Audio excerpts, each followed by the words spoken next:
Čo máš však robiť, ak nemáš na čo reagovať? S touto otázkou prišla klientka na individuálny Human Design výklad, kedy zistila, že je generátorka a ja som jej povedala, aká je teda jej stratégia. Čakať na reakciu. A ona mi totižto povedala, že ona chodí len do práce a domov a nič takého sa v jej živote nedeje a nemá vlastne žiadne také veľké príležitosti, na ktoré by mohla reagovať.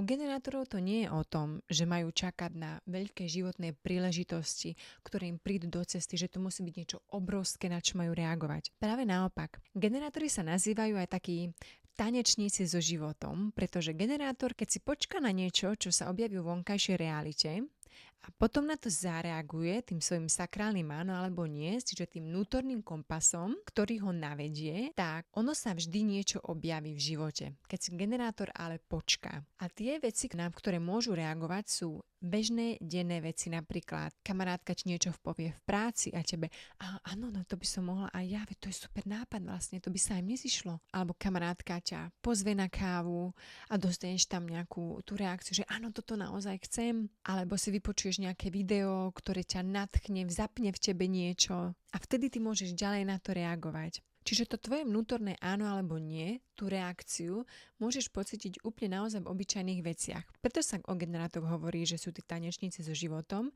pretože generátor, keď si počká, niečo sa mu vždy objaví v tom živote, na čo môže reagovať. Čiže generátor reaguje neustále, pretože vďaka jeho otvorenej aure, magnetickej, obklopujúcej aure, on si do toho svojho života priťahuje tie príležitosti, na ktoré potom môže reagovať tým svojim vnútorným kompasom, tou sakrálnou odpoveďou. Takže kľúčové pre generátora je žiť svoj život, byť v pohybe.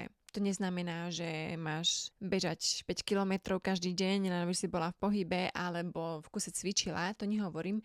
V pohybe myslím byť otvorená nejakým podnetom, napríklad aj pri bežnom nákupe, mať myseľ otvorenú k tomu, že ti niečo do života vždy príde. Pretože ten život tým generátorom posiela neustále tie podnety do života, nechaj len rozprávať tú svoju auru. Vďaka nej dostaneš do života tej príležitosti.